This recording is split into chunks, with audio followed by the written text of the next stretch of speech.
Glória Web TV. Evangelizando pela internet.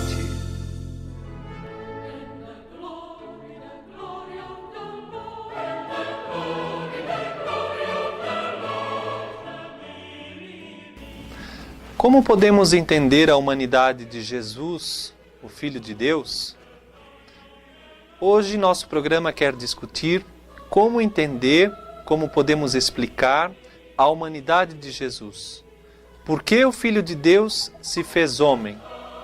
Sabemos que Jesus é uma pessoa com duas naturezas, ou seja, é a segunda pessoa da Trindade e possui em si mesmo a natureza divina e a natureza humana. Então, para saber como age uma pessoa divina, é preciso olhar para Jesus Cristo, pois tanto em sua alma como em seu corpo, Cristo exprime humanamente os modos divinos de agir da Trindade. Vejamos a infância de Jesus. Lucas diz que ele crescia em sabedoria, em estatura e em graça. Isso significa que Jesus aprendia coisas como qualquer ser humano, ou seja, em tudo ele se fez igual aos homens, até mesmo na maneira de adquirir os conhecimentos.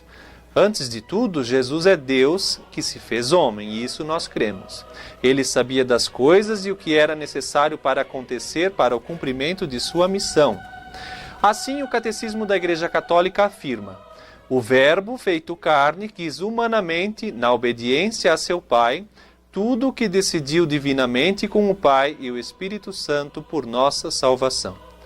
A encarnação é o mistério da união admirável da natureza divina e da natureza humana na única pessoa do Verbo, conforme o Catecismo da Igreja Católica, no número 483.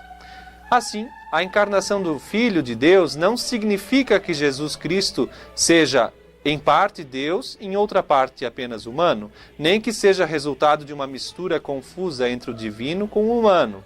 Ele fez-se verdadeiro homem, permanecendo verdadeiro Deus. Assim, Jesus Cristo é verdadeiro Deus e verdadeiro homem, conforme o Catecismo da Igreja Católica, número 464. Aqui vamos focar a atenção no que diz respeito à sua humanidade. A Igreja definiu e esclareceu esta verdade de fé durante os primeiros séculos, frente às heresias que a falseavam, colocando a pessoa de Jesus como um simples homem, muito santo, ou um homem em que Deus habitava com toda a sua força. Nossa teologia afirma que na união misteriosa da encarnação, a natureza humana foi assumida e não absorvida. Por isso, a Igreja tem ensinado a plena realidade da alma humana, com as suas operações de inteligência e vontade e do corpo humano de Cristo. Importante lembrar que a natureza humana de Cristo pertence como própria à pessoa divina do Filho de Deus que a assumiu. Tudo o que ele fez e faz nela depende de da Trindade. Portanto, o Filho de Deus comunica a sua humanidade, o seu próprio modo de existir, pessoal, na Santíssima Trindade. E assim, tanto na sua alma como no seu corpo, Cristo exprime humanamente os costumes divinos da Trindade. A alma humana de Cristo está dotada de um verdadeiro conhecimento humano. A ciência adquirida de Cristo não podia ser por si ilimitada. Por isso que o Filho de Deus, fazendo-se homem, pôde aceitar, crescer em sabedoria, estatura e graça, e também teve de se informar sobre o que na condição humana deve aprender-se de modo experimental.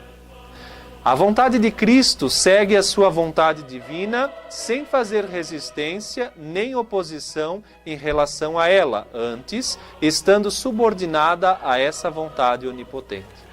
Trata-se de uma questão fundamental, pois está diretamente relacionada com o ser de Cristo e com nossa salvação. Que a humanidade do Verbo de Deus encarnado seja a fonte inspiradora para a nossa caminhada. Ficamos hoje por aqui, até a próxima semana, se Deus quiser. Que Deus nos abençoe.